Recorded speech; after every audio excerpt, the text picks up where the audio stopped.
She has earned her place at the very top, from running barefoot to breaking 2 world records within a year, is the ultimate stage of heroism.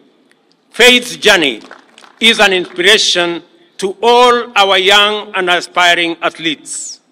I equally salute Ferdinando Manyala, Mary Mora, Kevin Kiptum, Emmanuel Wanyonyi, Faith Cherotich, who have also registered their presence in the world stage, and they too will be fitted.